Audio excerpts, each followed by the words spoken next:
نبی کریم صلی اللہ تعالیٰ علیہ وآلہ وسلم نے ارشاد فرمایا کہ جس کی دو بیٹیاں ہوں اور وہ ان کے ساتھ اچھا سلوک کرے تو اس کے لیے جنت واجب ہو جاتی ہے۔ عرض کی گئی جس کی دو بیٹیاں ہوں، فرمایا جس کی دو بیٹیاں ہوں تب بھی۔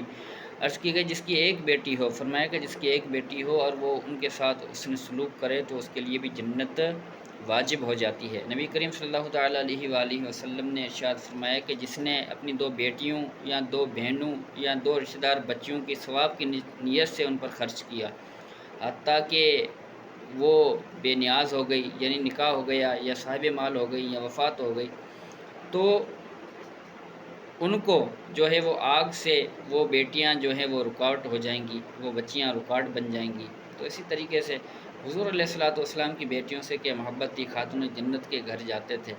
تو خاتون جنت ان کے لیے کھڑی ہو جاتی تھی اور ان کے لیے اپنی جگہ کشادہ کر دیتی تھی، اپنی جگہ پر حضور علیہ الصلوۃ والسلام کو بٹھاتی تھی، حضور علیہ الصلوۃ والسلام کے ہاتھ جو ہے وہ چومتی تھی۔ اسی طریقے سے جب خاتون جنت حضور علیہ الصلوۃ والسلام کے پاس جاتی تھی، حضور علیہ الصلوۃ والسلام کھڑے ہو جاتے تھے، ان کے ہاتھ چومتے تھے اور ان کو اپنی جگہ پر بٹھاتے تھے۔ افسوس کہ اس دور کے اندر آج بیٹیوں کو جو ہے کسی کے ہاں بیٹی پیدا ہو جائے وہ پریشان ہو جاتا ہے، وہ حقیر جاننا شروع ہو جاتا ہے، بیٹوں کو ترجیح دیتا ہے،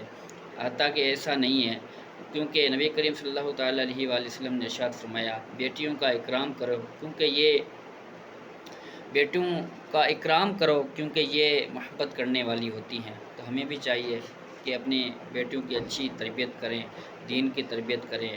اور دین کی طرف راغب کریں، تو انشاءاللہ یہی ہماری بخشش کا ذریعہ بن سکتی ہیں۔ ان سے محبت کریں، ان کے اگر شادی ہو جائے تو ان کے گھر پر جائیں۔ کوئی کہتا ہے نا میں جو ہوں اپنی بیٹی کے گھر کا پانی بھی نہیں پیتا، یہ غلط ہے، کیونکہ حضور علیہ الصلوۃ والسلام جب بھی کسی سفر پہ جاتے تب بھی خاتون جنت کے پاس جاتے، وہاں سے ہو کر جاتے، واپس آتے تب بھی خاتون جنت کے پاس آتے۔ تو بیٹیوں کے یہاں والدین جب جاتے ہیں، باپ جاتا ہے، ماں جاتی ہے،